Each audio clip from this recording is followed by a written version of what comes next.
KPU tunjukkan salinan ijazah mantan Presiden Joko Widodo yang telah dilegalisir yang digunakan pada pencalonan Presiden tahun 2014 dan 2019.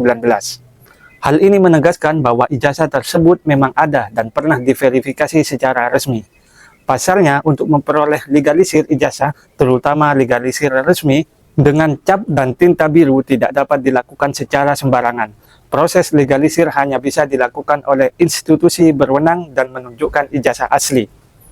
Untuk fotokopi terlegalisir 5 tahun, 5 periode, 2005, 2010, 2012, 2014, 2019. Yang ini baru 2. Nah, yang mengikuti sepanjang zaman itu adalah legalisir ini.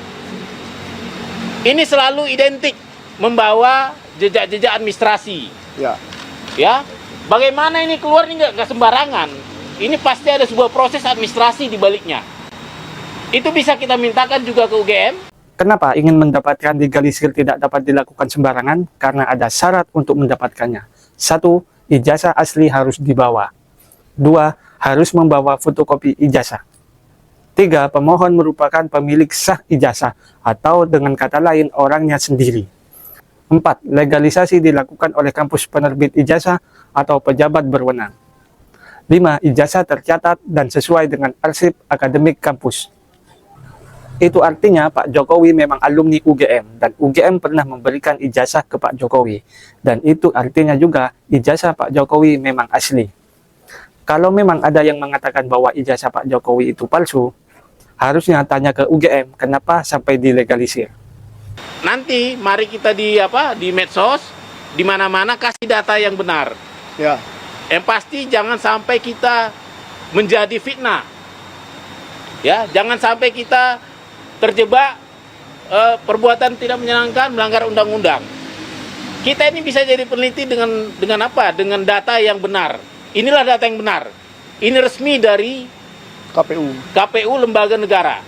Meskipun kalian harus ingat bahwa ini memang benar data sekunder, tapi ini belum teruji secara klarifikasi maupun autentikasi. Artinya ini masih asumsi. Jadi mari kita meneliti dengan bijak.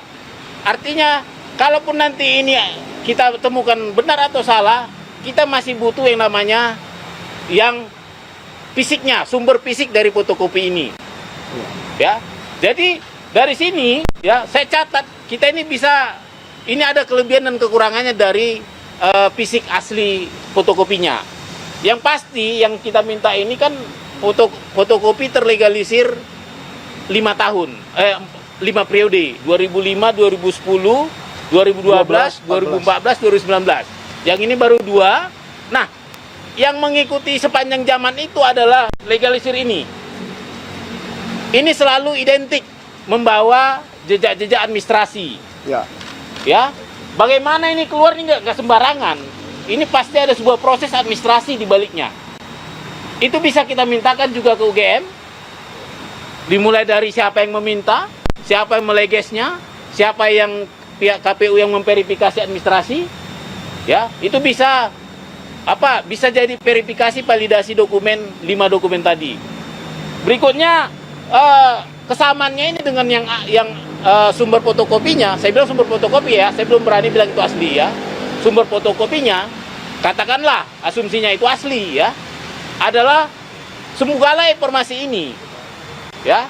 Jadi bayangkan bahwa dulu ada alih media, informasi ini alih media dari yang aslinya, katakan aslinya, analognya ke fotokopi. Artinya 100% informasi ini sudah pindah.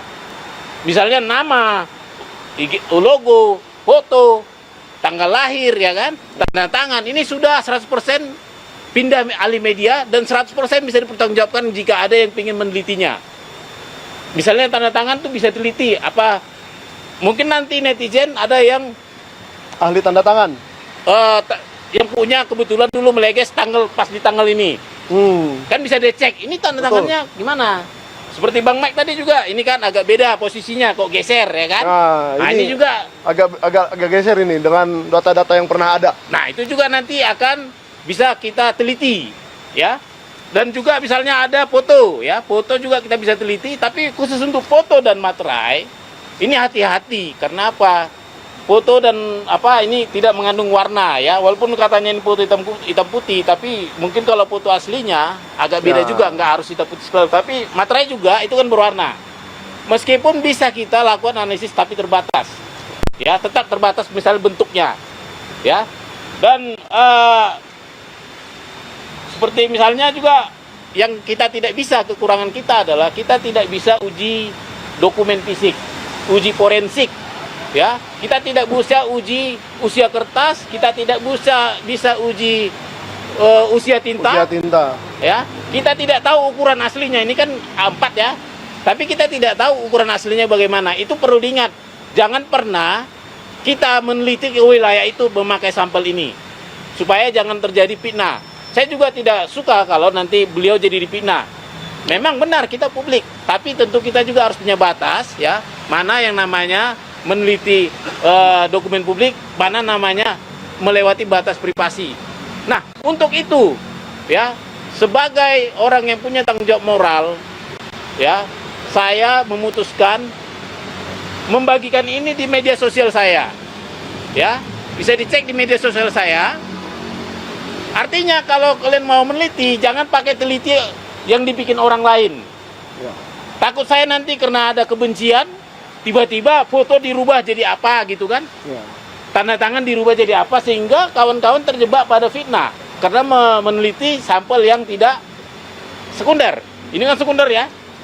Seperti itu. Jadi nanti silakan, nanti mungkin nanti malam saya akan upload ini. Nah, mari kita berdiskusi seluruh Indonesia. Kita jadikan ini diskursus publik. Semua kita dari sini mari berbicara dengan gaya peneliti. Tapi jangan sembarangan tuduh. Seperti itu.